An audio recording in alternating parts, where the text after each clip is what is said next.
입스라고 하는 표현이 있습니다. 이제 골프를 칠 때나 야구를 할 때에 이 스포츠에서 많이 사용되는 용어이기도 하고요. 또 피아노와 같은 연주를 할 때 사용되는 단어입니다. 이제 샷을 때려야 하는데, 맞나요? 샷을 때려야 하는데 그 상황이 나에게 너무나도 이 압박감으로 다가오고 정말 무겁게 다가올 때에 근육에 문제가 생겨서 샷이 제대로 나가지 못하는 이 모습을 보면서 입스라고 합니다. 또 투수가 공을 던질 때에 이 문제로 인하여서 근육의 문제로 이 스트라이크 존이 있는데 그 존 안으로 공을 넣지 못하는 현상을 보면서 입스라고 합니다.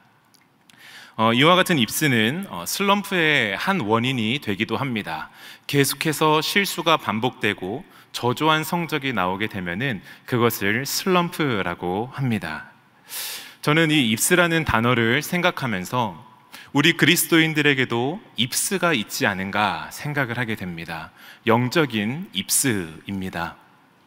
우리가 평소 살아갈 때에는 믿음으로 살아간다 생각을 하고 있고, 내가 하나님을 잘 믿고 있다, 그리고 어려운 상황이 닥쳤을 때에 나는 믿음으로 잘 대처할 수 있어 라고 생각하며 살아가는데, 그 나에게 닥치는 특별한 상황이, 그 환경이 나의 생각보다 더 크고 무겁고 나에게 큰 압박으로 다가올 때에 그 사람이 믿음으로 반응하지 못하는 모습, 이 영적인 근육에 문제가 생겨서 믿음으로 반응하고 하나님께로 나아가야 하는데 하나님께 나아가지 못하고 세상의 방법을 바로 취해서 사용해버리는, 전혀 믿는 사람의 모습과 같지 않다라고 여겨지는 모습이 나타나는 것, 이것을 보면서 영적인 입스가 아닌가 생각하게 됩니다. 오늘 저희가 읽은 이 말씀에 보면은 예수님의 제자들이 나옵니다. 그런데 이 제자들도 보면은 이 영적인 입스에 걸린 것 같습니다. 왜냐하면은 예수님이 죽으셨기 때문입니다.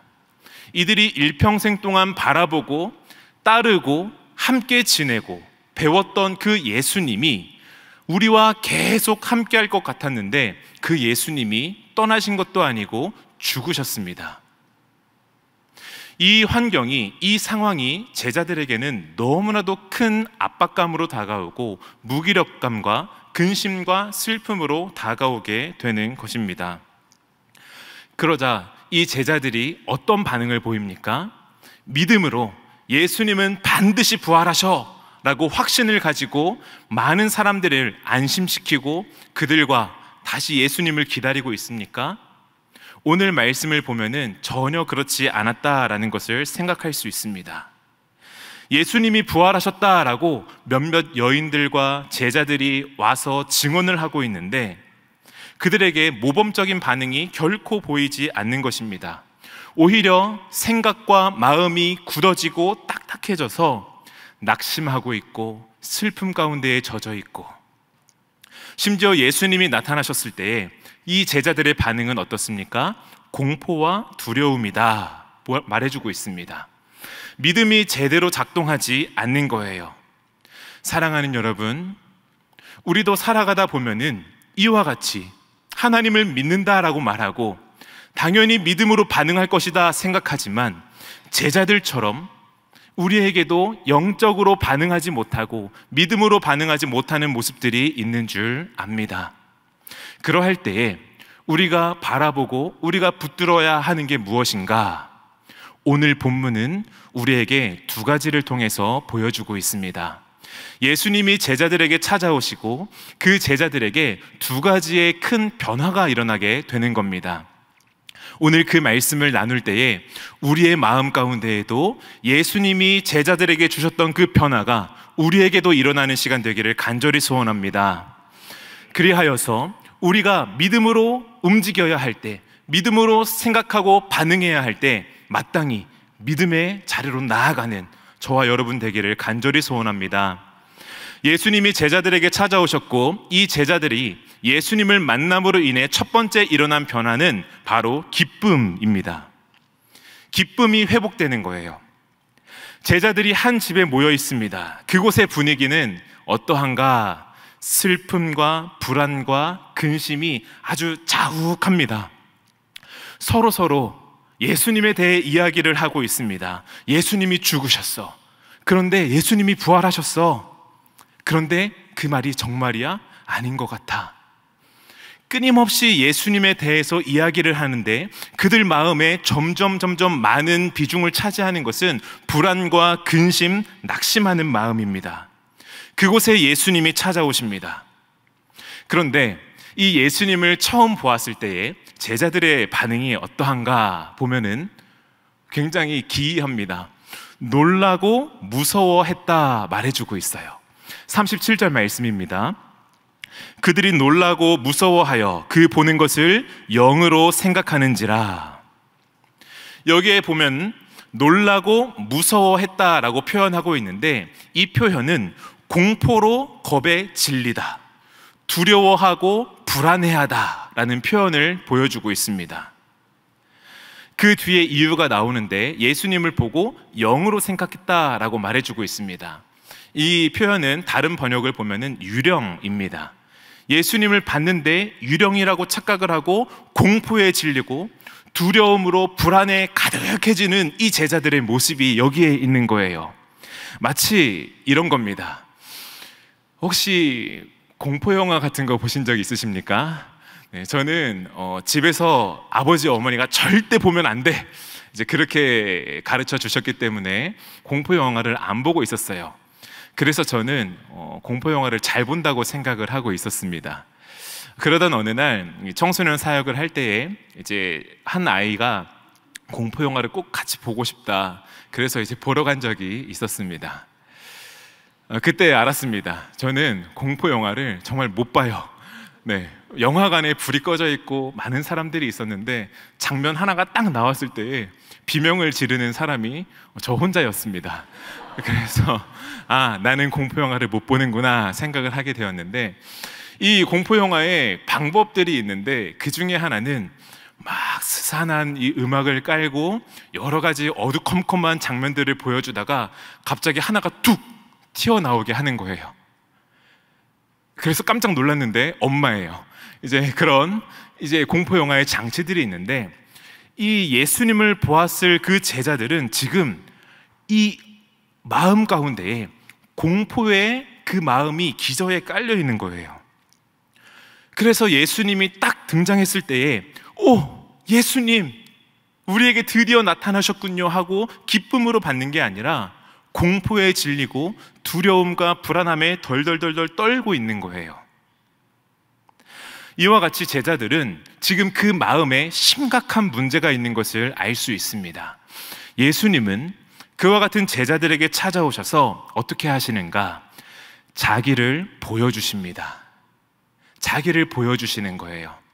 나의 손을 보아라, 나의 발을 보아라, 나를 만져보아라. 그리고 같이 음식을 잡수시기 시작하는 거예요. 그러한 곳에서 예수님이 자기를 제자들에게 보여주시니까 어떤 일이 일어나는가? 변화가 일어나는 겁니다. 부활하신 예수님이 믿어지기 시작하는 거예요. 41절 말씀입니다. 그들이 너무 기쁨으로 아직도 믿지 못하고 놀랍게 여길 때에 이르시되 여기 무슨 먹을 것이 있느냐 하시니, 이전에는 공포와 두려움과 불안으로 벌벌 떨면서 이 예수님을 보고 깜짝 놀랐던 제자들에게 예수님이 자기를 보여주시니까, 부활하신 예수님이 그들에게 점점 보여지니까 어떠한 변화가 일어나는가? 기쁨과 놀라움이 그들에게 일어나는 거예요. 여기에 나오는 이 기쁨이라는 표현은 많은 행복과 즐거움의 감정을 표현하는 단어인가 하면은 어두움을 물리치는 근원적인 마음의 기쁨을 표현해 주는 것이 바로 여기에 나오는 기쁨입니다. 그 기쁨 가운데의 제자들이 변화가 되는 거예요. 그리고 놀라운 일이 그들 가운데에 놀라운 것이 생기는 거예요. 이것은 감탄하는 겁니다. 데살로니가 후서에 보면은 이와 같은 단어가 사용되는데 언제 사용되는가?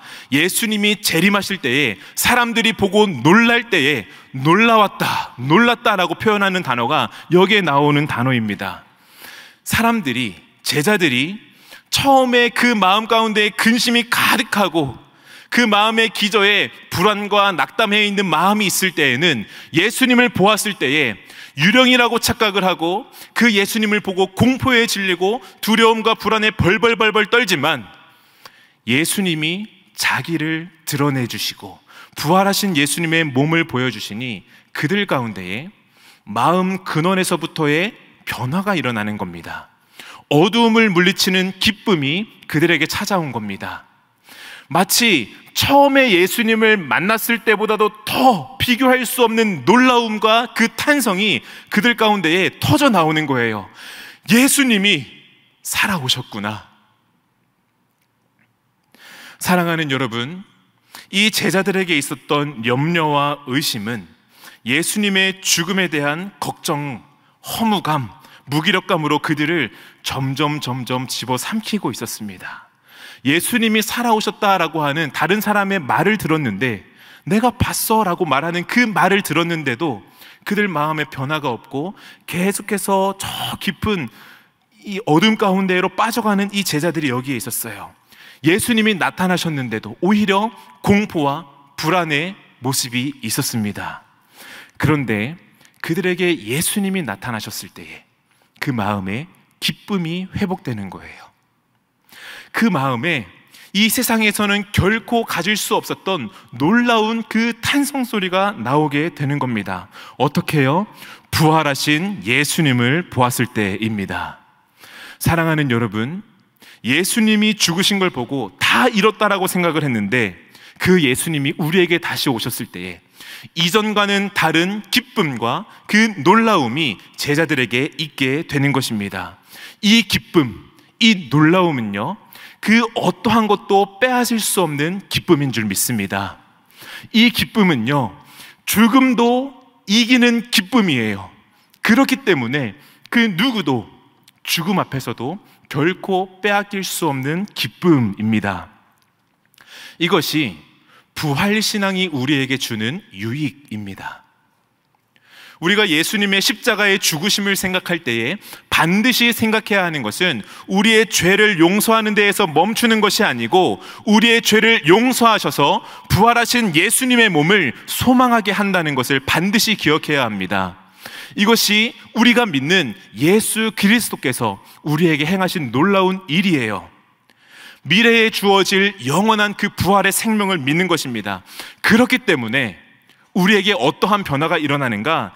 지금 죽음도 빼앗을 수 없는 기쁨으로 담대하게 오늘을 살아가는 믿음의 삶이 가능하게 되는 거예요. 사랑하는 여러분, 우리에게 영적인 입스가 찾아온다 하더라도 우리의 마음 가운데에 있는 이 부활은 결코 무너지지 않는 거예요. 왜요? 예수님께서 그 모든 것을 이기고 우리에게 주신 기쁨이 바로 부활로 말미암아 우리에게 주어지는 기쁨이기 때문입니다.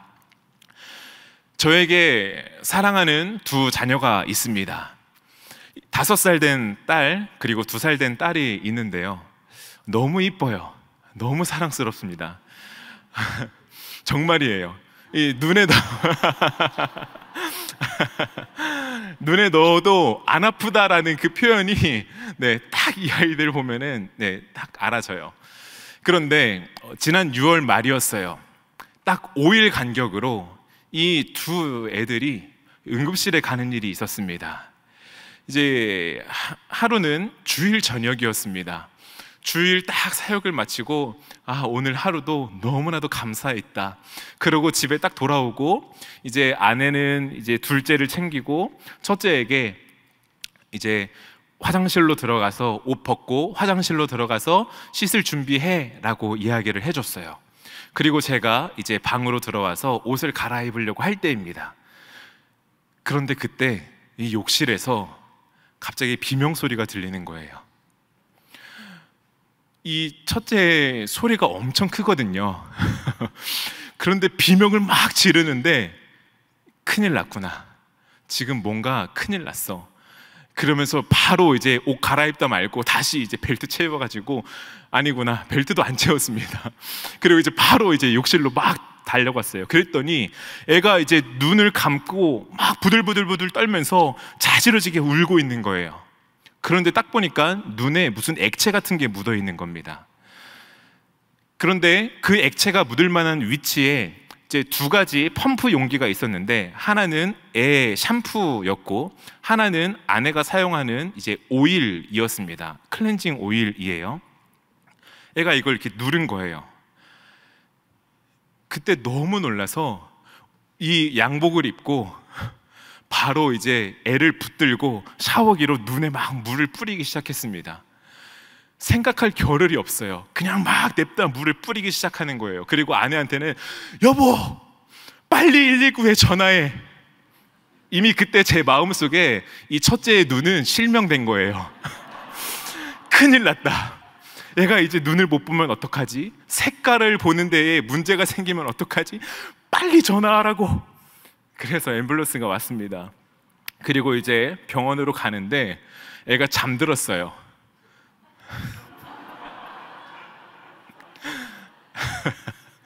느낌이 참 이상했습니다. 그리고 이제 딱 검사를 다 받고 이제 눈을 또 세척하고 이제 검사를 받으니까 괜찮대요. 네. 그런데 그 이제 병원으로 가는 그 앰뷸런스를 기다리면서 제 마음에 드는 두 가지의 생각이 있었습니다. 먼저는 하나님 도와주세요. 제가 어떻게 할 수가 없는 거예요. 얘 눈을 물로 이렇게 했다고 하지만 닦였는지를 제가 모르겠어요. 그래서 하나님 도와주세요. 얘 눈 안 보이면 어떡해요? 막 이제 기도를 하는 거예요. 그리고 또 한 가지 생각은 지금 죽지는 않았는데 빨리 이 애에게 부활에 대해서 알려줘야겠구나. 너무 진지했습니다. 그런데 그 생각을 하면서 저도 약간 우스웠어요. 어떻게 설명해 주지? 지금 유아부에서 말씀을 듣고 애가 어느 정도 십자가와 나를 대신해서 예수님이 죽으셨다라는 것을 이해하고 있더라고요. 그래서 예수님이 우리를 대신해 죽으셨어. 믿니? 그냥 끄덕끄덕만 해요. 그리고 부활까지는 아직 못 나갔어요. 그런데 언제 이 부활을 설명해 줄까 지금 계속 보고 있습니다. 이 설교를 보고 있을 수도 있어요. 네, 그래서 이 자녀를 보면서 저에게 근심과 불안, 두려움, 내가 컨트롤할 수 없는 어떤 환경이 딱 주어졌을 때에, 우리에게 도전해 올 때에 우리가 붙들어야 할 게 무엇인가? 하나님, 나에게 빼앗길 수 없는 부활의 생명이 있는 줄 믿습니다. 주님, 이 부활의 생명으로 말미암아 내가 이 상황을 믿음으로 이겨내겠습니다. 이 믿음을 가지고, 이 고백을 가지고 우리에게 주어지는 이 상황들을 이겨나가는 저와 우리 모든 성도님들 되시기를 주님의 이름으로 축복합니다. 이와 같이 제자들이 마음에 불안하고 근심하고 해결할 수 없는 그 낙담 가운데 있을 때 예수님이 찾아오셔서 부활의 몸을 보여주시면서 그들에게 회복시켜 주시는 첫 번째 변화가 바로 기쁨이었습니다. 그런데요, 이 부활하신 예수님이 제자들에게 결코 빼앗길 수 없는 기쁨이 되어주셨는데, 이 부활하신 예수님을 바라볼 때에 결코 빠져서는 안 될 너무나도 중요한 게 한 가지 있습니다. 그게 무엇인가 하면은 말씀이에요. 제자들에게 일어난 두 번째 변화는 바로 말씀이 회복되는 겁니다. 44절 말씀을 보면은 이렇게 말씀하고 있습니다. 또 이르시되 내가 너희와 함께 있을 때에 너희에게 말한 바 곧 모세의 율법과 선지자의 글과 시편에 나를 가리켜 기록된 모든 것이 이루어져야 하리라 한 말이 이것이라 하시고, 예수님의 부활은 아무 근거 없는 단순히 제자들의 마음을 위로하는 차원에서의, 그리고 그들에게 기쁨을 주는 정도의 것이 아니라는 거예요. 이 부활은 그 제자들을 위한 것이기는 하지만 어떻게 주어지는 것인가? 하나님의 말씀이 지금까지 말해왔고 그 약속되었던 내용이 실제가 되고 드러난 것이 바로 예수님의 부활이라는 것입니다. 이 제자들이 지금 낙심하고 불안해했는데 그 이유가 무엇인가 하면은 내가 쫓고 있었던 예수님을 세상의 눈으로, 나의 눈으로 이해해 왔기 때문이에요. 예수님을 따른다라고 하고 제자라고 따랐지만 그 예수님을 세상의 눈으로 이해했던 겁니다. 나의 생각으로 이 예수님을 예측했던 거예요. 그래서 예수님을 만나고 따르고 배우고 지금까지 봐왔는데, 이 예수님이 인자가 죽을 것이고 3일 만에 부활할 것이다 말씀해 주셨는데 그 말씀이 하나도 남아있지 않고 이 예수님에 대한 나의 생각만 남아있는 거예요. 이 예수님에 대한 나의 예측만이 있는 것입니다. 그런데요, 그 제자들을 향해서 예수님이 변화시켜 주시는 게 무엇이냐? 너희가 나를 이해하는 것은 너희의 생각과 세상의 이해로 하는 것이 아니라 지금까지 말해왔던 하나님의 말씀으로 나를 봐야 한다. 지금까지 말씀해왔던 그 하나님의 말씀이 실제 너희 눈에 보이는 것이 바로 나야. 사랑하는 여러분, 오늘 오전에 이 예배 시간에 우리에게 계시 의존 사색이라는 표현이 들려졌습니다. 사랑하는 담임 목사님께서 계시 의존 사색이라는 표현을 사용해 주셨는데, 이게 무슨 말인가 하면은 지금 예수님이 제자들에게 주고 계시는 내용이에요. 내가 주체가 되어서 세상의 관점을 가지고 예수님을 바라보고 나의 믿음이 이럴 거야, 나에게 주어지는 하나님의 복은 이래야 해 라고 예측하면서 내 믿음을 가지고 있었던 것을 내려놓고 하나님의 말씀으로 예수님을 바라보는 것, 하나님의 말씀이 나의 생각을 변화시켜서 그 눈으로 예수님을 바라보게 하는 것, 나의 생각과 세상의 관점으로, 세상의 방식으로 이 말씀을 해석하는 게 아니라 이 말씀이 나를 해석하게 하는 것, 이것이 바로 계시 의존 사색이라는 표현입니다. 사랑하는 여러분, 말씀이 나를 해석하는 것이 필요합니다. 제가 사랑하는 벗이 있습니다. 그런데 그 벗이 저에게 자주 하던 표현이 바로 이 표현이에요. 성준아, 말씀이 나를 해석하는 게 중요해. 이 말씀을 들고 우리가 설교를 해야 해. 이 표현을 정말 많이 사용해 줬는데 제가 이 말씀을 묵상하면서 이 말이 많이 공감이 됐습니다.